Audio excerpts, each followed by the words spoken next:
Hello friends, this is Mayuri Singh और आपका स्वागत है हमारे चैनल लेट्स स्टडी इंडिया पे। तो आज के इस वीडियो लेक्चर में हम जानेंगे curl of a vector field के बारे में।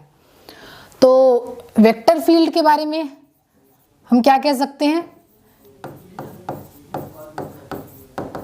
कि किसी भी एक स्पेस में अगर हम कोई एक सर्टेन रीजन कंसिडर करते हैं और उस रीजन के अंदर हम किसी एक फिजिकल क्वांटिटी को डिफाइन करते हैं और अगर वो फिजिकल क्वांटिटी पोजीशन पे डिपेंड कर रही होती है तब हम ऐसे फंक्शंस को पॉइंट फंक्शन कहते हैं। और वो वेरिएबल क्वांटिटी अगर वेक्टर क्वांटिटी हो गई देन वो वेक्टर पॉइंट फंक्शन कहलाता है और जो डिफाइंड रीजन हमने कंसिडर किया था वो वेक्टर फील्ड कहलाती है। तो अगर मान लेते हैं कि हमने एक सर्टेन वेक्टर फील्ड कंसिडर किया और उस वेक्टर फील्ड के अंदर एक वेक्टर पॉइंट फंक्शन कंसिडर कर लिया, तो consider a vector point function A vector, अब ये पोजीशन पे डिपेंड कर रहा होगा तो क्या हो जाएगा x y and z. Consider a vector point function this from a vector field. अब ये जो वेक्टर होगा उसको हम क्या लिख सकते हैं, सिंस वो पोजीशन पे डिपेंड कर रहा है तो हम इस ए वेक्टर को लिख सकते हैं as A x i cap plus A y j cap plus A z के कैप। तो यहां पे हमने ए वेक्टर की तो बात कर ली, तो A x I plus A y J plus A z के हो गया। तो एक रीजन लिया था जो कि एक वेक्टर फील्ड कहलाया। इस वेक्टर फील्ड के अंदर हमने ए वेक्टर डिफाइन किया जो कि एक ऐसी वेक्टर क्वांटिटी थी जो कि पोजीशंस पे डिपेंड कर रही थी, ऐसा हमने कंसिडर कर लिया। अब अगर हम इस वेक्टर क्वांटिटी का कर्ल निकालना होगा तो curl of A vector will be defined as curl A will be defined as curl A is equals to this. तो कर्ल ए जो होता है वो डेल क्रॉस ए से डिफाइन किया जाता है। डेल इज व्हाट, ये जो सर्टेन क्वांटिटी है इसको डेल ऑपरेटर कहते हैं। तो जब भी डेल ऑपरेटर का क्रॉस प्रोडक्ट किया जाए हमारे गिवन वेक्टर के साथ तब जो हमें रिजल्टेंट वैल्यू मिलती है उसे हम कर्ल ऑफ दैट वेक्टर के नाम से जानते हैं। फर्दर अगर हम इनमें और कुछ मॉडिफिकेशन करें तो हम इनको एक डिटर्मिनेंट फॉर्म में लिख सकते हैं एज इफ आई जे के del upon del x del upon del Y del upon del Z. और क्रॉस किससे हो रहा है, ए से। ए के कंपोनेंट क्या है, a x A y and a z. और ये जो सर्टेन वैल्यू है ये हमें कर्ल ऑफ दैट वेक्टर बताएगी। अब डेल क्या था, डेल एक ऑपरेटर था जो कि डिफाइंड था कैसे, del upon del x i cap plus del upon del y j cap plus del upon del Z के कैप। और ये ऑपरेटर जो था वो एक डिफरेंशियल ऑपरेटर था और एक वेक्टर ऑपरेटर की तरह बिहेव करता था। तो ये हो गई कर्ल ऑफ ए वेक्टर की बात। अगर मान लेते हैं हम इसी वेक्टर को डिफाइन करें या और फर्दर सॉल्व करें तो कर्ल ऑफ ए वेक्टर हमें क्या मिलेगा, डिटर्मिनेंट आई जे के del upon del x del upon del Y del upon del Z. और ये क्या हो गया, A x A Y A z. अगर हम इन्हें फर्दर सॉल्व करें तो हमें वैल्यू कैसे मिल सकती है, i cap is what, del a z upon del Y minus del a y upon del Z plus j cap क्या मिल जाएगा, प्लस जे कैप जो होगा वो del a x upon del z minus del a z upon del x हो जाएगा। Plus के cap क्या हो जाएगा, के कैप की बात करें तो ये इससे मल्टीप्लाई तो del a y upon del x minus del a x upon del z. तो ये जो फर्दर क्वांटिटी होगी वो हमारी डिफाइंड वेक्टर होगी, डिफाइंड वैल्यू होगी कर्ल ऑफ ए की, जहां पे ये जो सर्टेन क्वांटिटी है, अगर एक लास्टली क्या मिला, कर्ल ऑफ ए, हमें एक वेक्टर क्वांटिटी मिली। अब ये जब एक वेक्टर क्वांटिटी मिली है तो हम कर्ल ऑफ ए के कंपोनेंट क्या बोल सकते हैं कि एक्स वाई जेड के अक्रॉस जो इनके कंपोनेंट मिले या जो सर्टेन वैल्यू मिली वो क्या मिली, del a z upon del Y minus del a y upon del Z. ये हो गया एक्स के अलोंग का कंपोनेंट हमारे कर्ल ए वेक्टर का, ये सर्टेन वैल्यू वाई के अक्रॉस और ये सर्टेन वैल्यू जेड के अक्रॉस। तो इस तरीके से कर्ल ऑफ अ ए या curl of a vector field को डिफाइन किया जाता है। तो आगे हम जानेंगे इनके ज्योमेट्रिकल इंटरप्रिटेशन के बारे में कि आखिर ये जो कर्ल है किसी भी एक वेक्टर का या वेक्टर पॉइंट फंक्शन का या वेक्टर फील्ड का, ये एक्चुअली हमें क्या बताता है या हम इससे एक्चुअली क्या इंटरप्रेट कर सकते हैं। तो डेफिनेशन की तो बात हो गई सिंपल कि जब कभी भी किसी एक वेक्टर का डेल ऑपरेटर के साथ कर्ल निकालेंगे तो वो वेक्टर हमें curl of that vector define करेगी। नेक्स्ट हम देखेंगे ज्योमेट्रिकल इंटरप्रिटेशन। ज्योमेट्रिकल इंटरप्रिटेशन, तो अगर हम इनके ज्योमेट्रिकल इंटरप्रिटेशन की बात करें तो कहा जाता है किसी भी वेक्टर का कर्ल हमें ये बताता है कि वो सर्टेन डिफाइंड वेक्टर किसी एक पॉइंट पे कितना कर्ल कर रहा है। तो हम इसको और फर्दर कंसिडर करने के लिए क्या कर सकते हैं कि मान लेते हैं कि हम कोई एक वेक्टर डिफाइन करते हैं एक्स वाई जेड प्लेन के अक्रॉस। तो सर्टेन एक कार्टेशियन कोऑर्डिनेट सिस्टम कंसिडर किया जहां पे ये हो गई एक्स एक्सिस, यहाँ पे ये हो गई वाई एक्सिस और ये हो गई जेड एक्सिस। अब यहाँ पे क्या हुआ, एक वेक्टर डिफाइन कर दिया, मान लिया कोई भी एक वेक्टर है सर्टेन, और ऐसे डिफाइन किया कि उस वेक्टर को हमने एक्स वाई प्लेन के अक्रॉस डिफाइन कर दिया। तो क्या हो गया, ये मान लेते हैं कि एक्स वाई प्लेन हो गया और जेड एक्सिस इसके परपेंडिकुलर होगी। अब यहाँ पे कोई भी एक वेक्टर डिफाइन किया है तो कोई भी एक वेक्टर रोटेट करेगा, तो रोटेट करेगा तो किसी सर्टेन एक्सिस के अक्रॉस रोटेट कर रहा होगा, क्योंकि क्या बात कर रहे हैं, कर्ल की बात कर रहे हैं, कर्ल की बात की जा रही है। तो क्या बोला, मान लिया कि कोई भी एक सर्टेन वेक्टर था वो एक पॉइंट के अक्रॉस कर्ल कर रहा है। तो जब कर्ल की बात की गई तो डिफाइंड तो था वेक्टर एक्स वाई प्लेन के अक्रॉस, तो वेक्टर जो था वो मान लिया कि उसको डिफाइन कर दिया एक्स वाई प्लेन के अक्रॉस। अब हमें इस वेक्टर का जो भी डिफाइंड वेक्टर है उसका कर्ल निकालना है, उसकी ज्योमेट्रिकल इंटरप्रिटेशन देखनी है। तो जब कर्ल निकालना होता है तो हम क्या करते हैं, क्रॉस प्रोडक्ट करते हैं। कर्ल निकालना होता है तो क्या करते हैं, क्रॉस प्रोडक्ट करते हैं। तो जब क्रॉस प्रोडक्ट की बात आती है तो हमें क्या पता चलता है कि जब कभी भी दो वेक्टर का क्रॉस किया जाता है तो एक वेक्टर के अक्रॉस सारे फिंगर्स ओपन कर देते हैं, दूसरे के अक्रॉस कर्ल करते हैं, ट्विस्ट करते हैं, और जो हमारा थंब होता है वो कर्ल ऑफ दैट वेक्टर का डायरेक्शन बताता है। तो यहां भी हम क्या कर रहे हैं, हम क्रॉस प्रोडक्ट कर रहे हैं दो वैल्यूज का, डेल का और ए का। तो जैसे ही क्रॉस प्रोडक्ट करेंगे तो क्या हो रहा है, दैट इज हम कर्ल की बात कर रहे हैं। कर्ल किया तो अब सिंस कर्ल ऑफ ए एक वेक्टर मिलेगा तो इसकी डायरेक्शन क्या हो जाएगी, जेड एक्सिस के अक्रॉस हो जाएगी। तो फिजिकली या ज्योमेट्रिकली हमने यही इंटरप्रेट किया कि कर्ल किसी भी एक वेक्टर का ये बताती है वैल्यू कि कितना वो वेक्टर किसी एक पॉइंट के अक्रॉस ट्विस्ट कर रहा है या कर्ल कर रहा है। और नेक्स्ट हम इसी में ये देख सकते हैं कि किसी भी कर्ल के अगर डाइवर्जेंस की बात की जाए तो कर्ल की डाइवर्जेंस की बात की जाएगी तो उस सर्टेन केस में जो वैल्यू आएगी वो 0 के बराबर आएगी, क्योंकि डाइवर्जेंस का मतलब होता है स्प्रेड आउट करना और कर्ल का मतलब है ट्विस्ट करना या कर्ल होना। तो ये थी इनकी ज्योमेट्रिकल इंटरप्रिटेशन, जहां पे हमने ये देखा कि किसी भी एक वेक्टर वैल्यू का कर्ल हमें ये बताता है कि कोई भी सर्टेन वैल्यू कितना अपने एक पॉइंट पे कर्ल कर रही है। अब आगे इन्हीं को एक नए टर्म से भी जाना गया। क्या बोला गया, एक नया टर्म कर्ल को नाम दिया गया, एक नए वैल्यू से जाना गया जिसको कहा गया रोटेशन।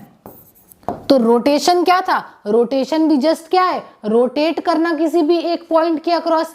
तो कर्ल ऑफ दैट वेक्टर के लिए क्या बोला गया कि या तो अगर कोई भी एक वैल्यू रोटेट कर रही हो किसी भी एक पॉइंट के अक्रॉस या रोटेशन फॉर्म में हो, रोटेशनल फॉर्म में हो, तब भी क्या बोला जाएगा कि वो कर्ल को रिप्रेजेंट कर रही है।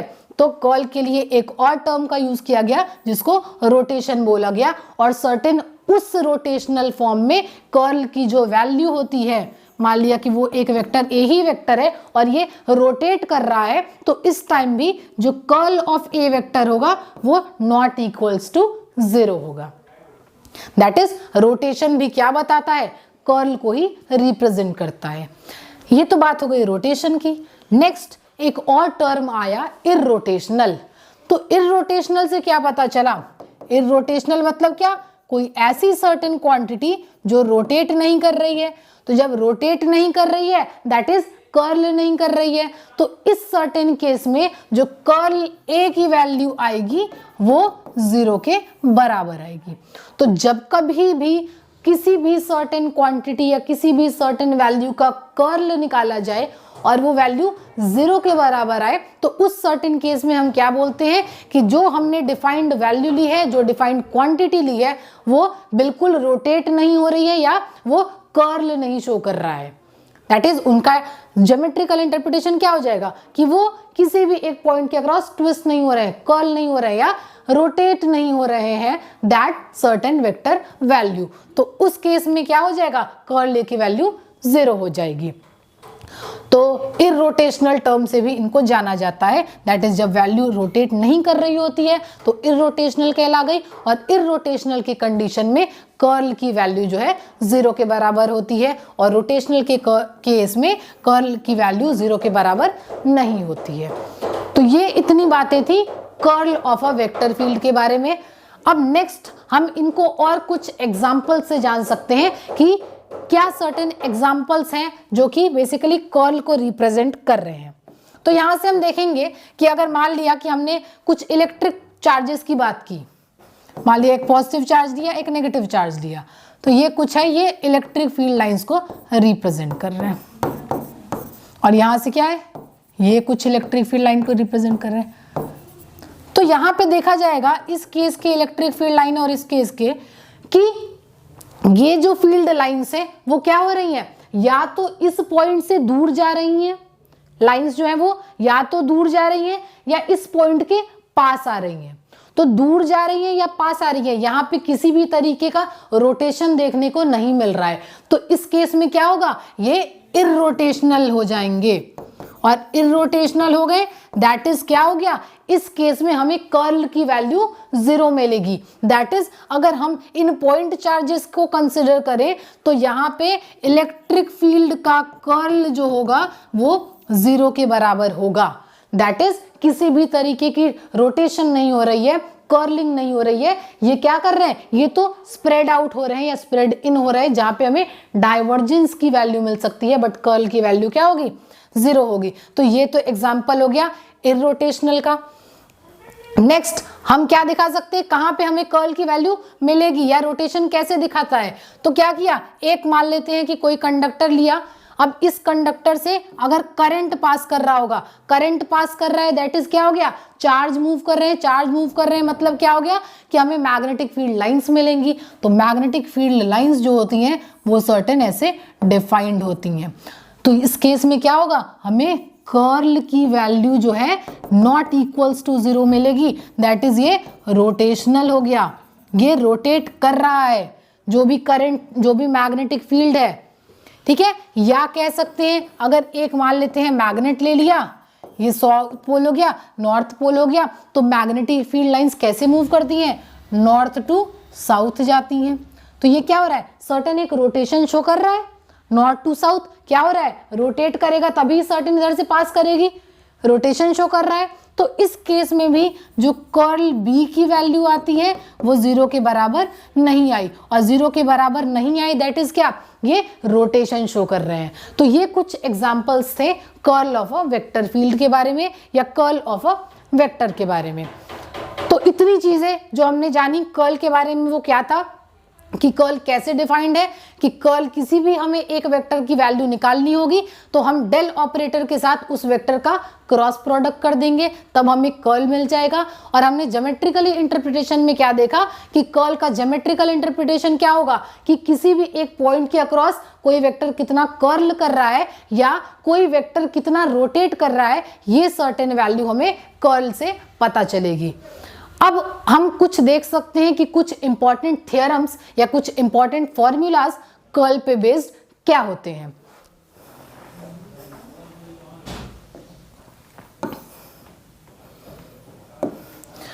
तो अगर इस सर्टेन इक्वेशन की बात की जाए जहां पे क्या दिखा रहा है कि del cross A plus B is equals to del cross A plus del cross B, ये एक इंपॉर्टेंट थ्योरम है या कह सकते हैं एक इंपॉर्टेंट फॉर्मूला है कर्ल का, जो कि समेशन रूल को रिप्रेजेंट कर रहा है। समेशन रूल कैसे कि मान लिया कि हमारे पास दो वेक्टर्स हैं, इन दो वेक्टर का सम किया जा रहा है और उन पे कर्ल किया जा रहा है, कर्ल अप्लाई कर रहे हैं, उनका कर्ल निकाल रहे हैं, तो वो हमें क्या मिलता है, curl of A vector plus curl of B vector, और इसे समेशन रूल भी कहते हैं। तो इसे प्रूव करके हम देख सकते हैं कि वैल्यू कैसे निकाली जाती है या इसको कैसे प्रूव किया जाता है, या हम ये देख सकते हैं कि क्या एक्चुअली हमें यही वैल्यूज मिलती हैं। तो क्या करेंगे, del cross A plus B, simply हम क्या करेंगे, क्रॉस प्रोडक्ट कर रहे हैं। तो क्या किया, आई जे के del upon del x del upon del Y del upon del Z, ये क्या हो गया, A x plus B x A y plus B y A Z plus B z. इसको फर्दर क्या कर सकते हैं, डिटर्मिनेंट का प्रॉपर्टी लगाएंगे, तो हम फर्दर क्या लिख सकते हैं, आई जे के del upon del x del upon del Y del upon del Z, ये क्या हो गया, A x A Y A Z plus I J K क्या लिख सकते हैं, del upon del x del upon del Y del upon del Z, और क्या हो जाएगा, B X B Y B Z. तो हम फर्दर इनको क्या लिख सकते हैं, ये क्या रिप्रेजेंट कर रहा है, कर्ल ऑफ ए वेक्टर, तो डेल क्रॉस ए हो गया प्लस क्या हो गया, curl of B vector, that is del cross B. तो ये था हमारा समेशन रूल, जहां पे हमने सम ऑफ दैट वेक्टर का कर्ल किया तो वो रिजल्टेंट वैल्यू क्या मिली, इंडिविजुअल कर्ल ऑफ हमें दोनों वेक्टर्स के मिल गई। तो इसको समेशन रूल भी कहा जाता है। नेक्स्ट हम एक और वैल्यू देख सकते हैं, नेक्स्ट क्या देख सकते हैं, del cross phi A is equals to phi del cross A minus A cross del phi, जहां पे हमको क्या दिख रहा है कि curl of phi A is equals to what, phi curl of A minus A gradient phi. और इस सर्टेन रूल को या इस सर्टेन थ्योरम को प्रोडक्ट रूल कहा जाता है। क्यों, क्योंकि यहाँ पे हम एक स्केलर वैल्यू है एक वेक्टर वैल्यू है, उनका प्रोडक्ट कर रहे हैं और उस प्रोडक्ट का कर्ल निकाल रहे हैं। तो हम ये कैसे फाइंड कर सकते हैं, तो क्या करेंगे, del cross phi a will be what, i cap del upon del x plus j cap del upon del y plus के cap del upon del Z. Cross करना है किसके साथ, फाई ए के साथ, तो फाई ए के साथ क्रॉस कर दिया। नेक्स्ट क्या लिखेंगे, अब तीनों का क्रॉस करेंगे, तो i cross del upon del x phi a plus j cap cross del upon del y phi a plus के cap cross del upon del z phi a. ये हो जाएगा, क्या किया, सिंपली इस तीनों को मल्टीप्लाई कर दिया। अब यहाँ पे हम क्या देखेंगे कि ये जो है प्रोडक्ट है, तो प्रोडक्ट है तो पहले इसका डिफरेंशिएशन ये कांस्टेंट और फिर एक बार इसका डिफरेंशिएशन ये कांस्टेंट। तो यहाँ से क्या मिलेगा, i cap cross in bracket del phi upon del x a vector plus phi del a upon del x plus similarly यहाँ भी हो जाएगा j cap cross del phi upon del y a vector plus a vector del phi plus phi del a upon del y plus same इसी तरीके से k cross क्या हो जाएगा del phi upon del z a vector plus एक बार इसका differentiation तो phi constant del a upon del Z. अब यहां से हमें टोटल कितनी क्वांटिटीज मिलेंगी, दो इधर से दो इधर से दो इधर से, टोटल 6 क्वांटिटीज मिलेंगी। और हम यहां से देख सकते हैं कि सब में एक एक बार एक कांस्टेंट है और सब में एक एक बार फाई कांस्टेंट है। तो यहां से हम फर्दर इनको कैसे सॉल्व कर सकते हैं कि i cross del phi upon del x a vector, एक वैल्यू ये मिल गई, ठीक है, और एक वैल्यू क्या मिली plus i cross phi del a upon del x plus j cap cross del phi upon del y a vector plus j cap cross phi del a upon del y plus के cap cross del phi upon del z a vector plus के cap cross phi del a upon del Z. अब यहां से अगर हम 3 value को consider करें जो कि कौन कौन से हैं, एक ये वैल्यू, एक ये वैल्यू और एक ये वैल्यू, तो यहां से क्या हमें देखने को मिलेगा कि यहां सब में फाई जो है वो कॉमन है, तो फाई कॉमन है और यहां पे फिर लास्टली क्या बचेगा i cross del phi upon del x, phi i cross del phi del a upon del x ऐसे बचेगा, सब में से अगर फाई कॉमन ले लिया तो ठीक है, तो ये हो गया। और हमारे पास 3 वैल्यू क्या बचेगी, एक ये वैल्यू बचेगी, एक ये वैल्यू बचेगी जिसमें a as a constant behave करा रहे हैं और एक ये वैल्यू बचेगी। तो यहां से अगर हम क्रॉस प्रोडक्ट का रूल करें तो हमें पता है क्रॉस प्रोडक्ट में a cross b is equals to क्या होता है माइनस बी क्रॉस ए, इनका यूज करेंगे। तो सबसे पहले 3 वैल्यूज को हम लिख देते हैं जो कि क्या है, जहां से हमें फाई को कॉमन लेना है। तो फाई कहां से कॉमन निकलेगा, एक यहां से, एक यहां से और एक यहां से। तो फाई जब से ही कॉमन लिया तो फाई कॉमन हो गया, ब्रैकेट में क्या बचा आई cap cross del a upon del x, यहां से क्या हुआ plus J cross del a upon del y plus के cap cross del a upon del z. तो हमने क्या किया, इसको लिख लिया, इसको कंसिडर कर लिया और इधर से ये वैल्यू कंसिडर कर ली। अब क्या बचा हमारे पास, ये 3 वैल्यूज बची और हमने रिलेशन देखा है a cross b is equals to minus B cross A. तो a को और i को इंटरचेंज कर देंगे और जैसे ही इंटरचेंज करेंगे यहां माइनस a क्या हो जाएगा, अगर इसकी बात करें i cross del phi upon del x a cap है, ए वेक्टर है, क्रॉस को इंटरचेंज किया तो क्या हो जाएगा minus a del phi upon del x cross i, तो उसी को यूज करेंगे। तो यहां से हमें क्या मिल जाएगा, यहां से हमें मिलेगा माइनस ए, ये क्रॉस यहां पे आ जाएगा,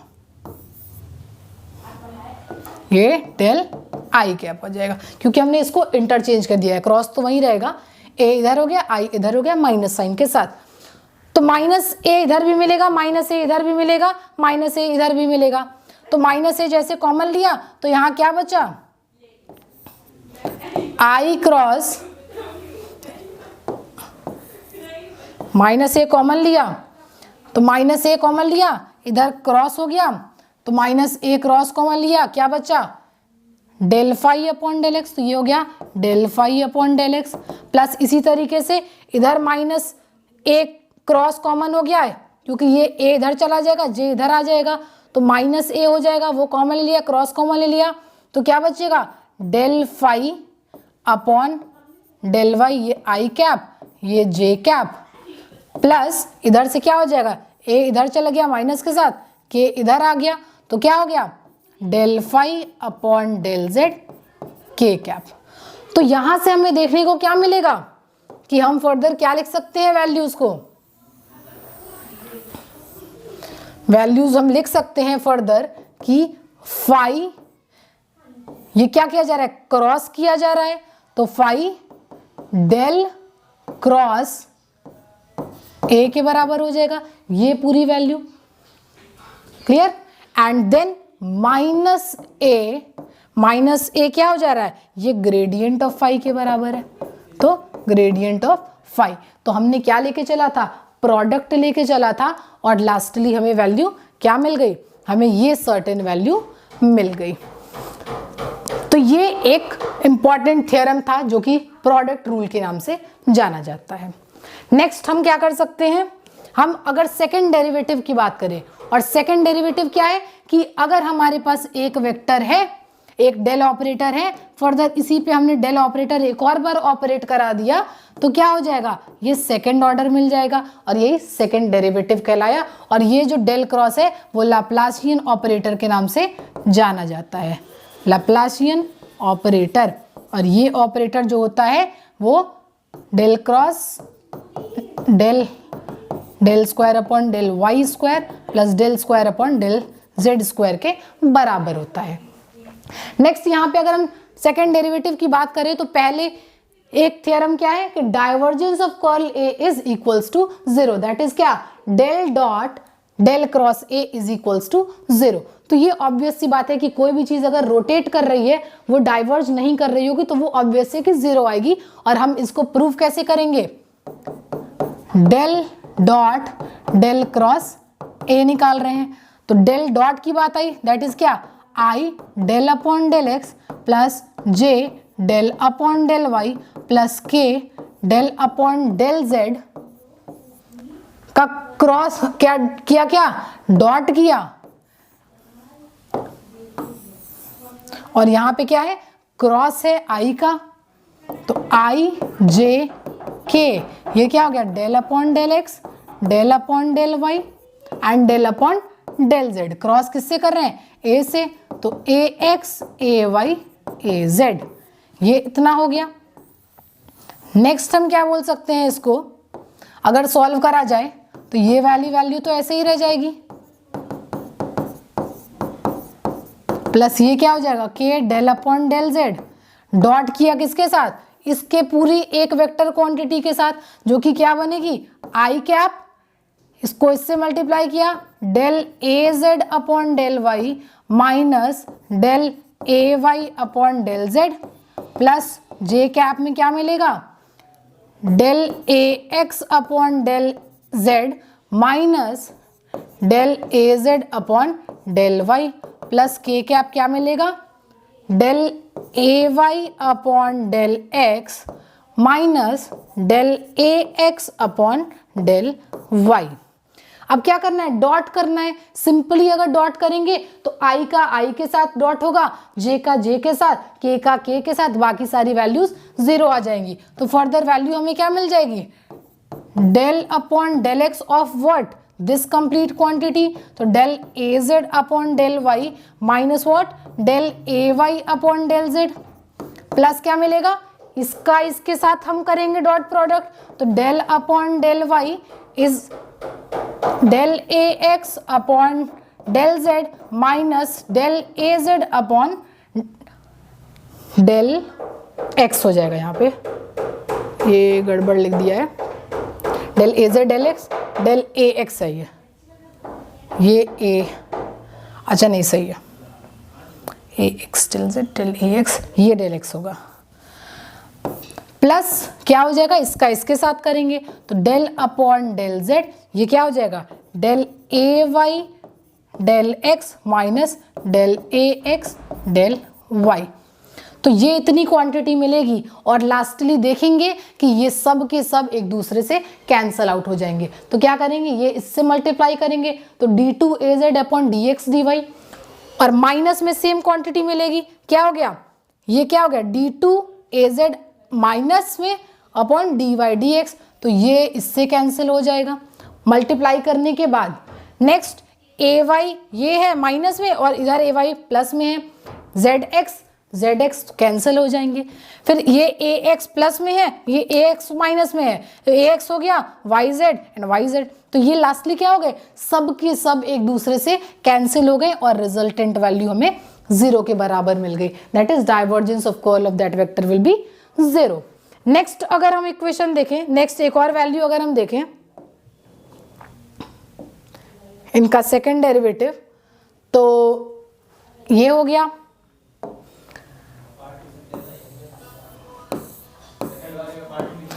नेक्स्ट अगर हम देखें curl of gradient phi is equals to 0, तो बिल्कुल ये हो जाएगा। दैट इज क्या, कर्ल हम कर रहे हैं किसका, ग्रेडियंट फाई का। तो सिंपली हम क्या कर सकते हैं, i cap j cap k cap, यहाँ पे del upon del x, del upon del Y, del upon del Z. ये क्या है, del phi, that is what, del phi upon del x, del phi upon del Y and del phi upon del z. क्यों, क्योंकि पहले del पे phi operate कराएंगे, तो del phi upon del x i cap, del phi upon del y j cap, del phi upon del Z के cap मिलेगा। तो हमने इसको डिटर्मिनेंट फॉर्म में लिख दिया उसके कंपोनेंट को यूज करके। अब फर्दर अगर हम इनको सॉल्व करें तो क्या मिलेगा, सिंपली आई कैप क्या मिला, del upon del x in bracket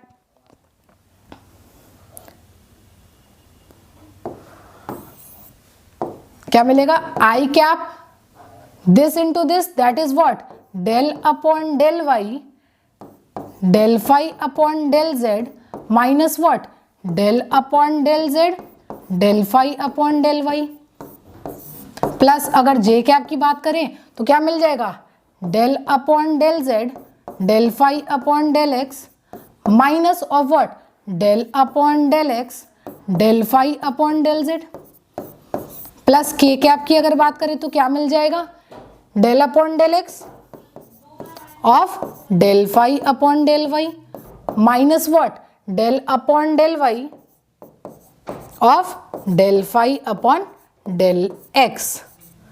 तो ये कंप्लीट वैल्यू मिल गई। तो क्या देखने को मिलेगा, देखने को ये मिलेगा कि ये वैल्यू सेम है, क्योंकि क्या d2 phi upon dy dz, तो ये माइनस में d2 phi upon dy dz, dz dy लिखें या dy dz लिखें, तो ये कैंसिल, सेम ये भी है, ये कैंसिल, सेम ये भी है। तो लास्टली हमें वैल्यू क्या मिल गई, 0 मिल गई। तो ये थे कुछ इंपॉर्टेंट थ्योरम्स कर्ल से रिलेटेड, जहाँ पे हमने समेशन रूल देखा, प्रोडक्ट रूल देखा और उनके सेकंड डेरिवेटिव्स भी देखे कि अगर हमने डेल ऑपरेटर पे एक और बार ऑपरेटर ऑपरेट किया तो हमें वैल्यूज कैसे मिलती हैं। सिमिलरली इंपॉर्टेंट थ्योरम्स हमें डाइवर्जेंस और ग्रेडियंट के भी टर्म्स में मिलते हैं। तो इतनी बातें हम लोगों ने देखी curl of a vector field के अंदर। तो आज की वीडियो के लिए इतना ही, मिलते हैं अपने अगले वीडियो में। Thank you so much.